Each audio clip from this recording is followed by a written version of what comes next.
मैं कहीं से बैत नहीं हुआ। लोग कहते हैं कि जो जिसका मुर्शिद नहीं होता वो बड़ा नाकाम इंसान है। अल्लाह आप लोगों को हिदायत दे, मैं क्या करूं। मेरे भाई, आप या तो मुझे ये बताएं कि आका से बड़ा कोई पीर आपका है, था, होगा। जब आपने आका का कलमा पढ़ लिया तो अब आप किन के मुरीद हो गए?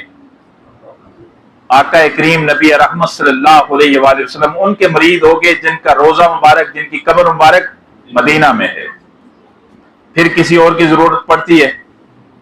बोलो ना। आप किसी और के बैत होने की जरूरत, आप बगैर बैत हुए मुसलमान भी हैं, मोमिन भी हैं, जन्नत में भी जाएंगे, अल्लाह का दीदार भी करेंगे इंशाअल्लाह, और आका करीम नबी रहमत सल्लल्लाहु अलैहि वसल्लम की जियारत भी करेंगे इंशाअल्लाह। तो फिर क्या जरूरत है? इन पखंडियों का बैत होना जरूरी है?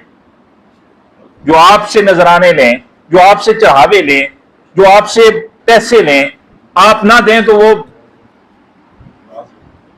नाराज ही ना हो, कुछ भी ना रहे उनके पास। आप देते हो तो उनकी जमीनें और जायदादें बनती हैं, आप देते हो तो उनकी गाड़ियां बनती हैं। आप देना छोड़ दो तो वो तो आपके घरों में काम करना शुरू हो जाएंगे, मजदूरी करना शुरू हो जाएंगे। 95% पीर, कोई बैत होने की जरूरत नहीं है। आपने कलमा पढ़ लिया, आप आका करीम नबी रहमत सल्लल्लाहु अलैहि वसल्लम के, उनसे बड़ा फिर और कोई पीर ना था, ना है, ना होगा।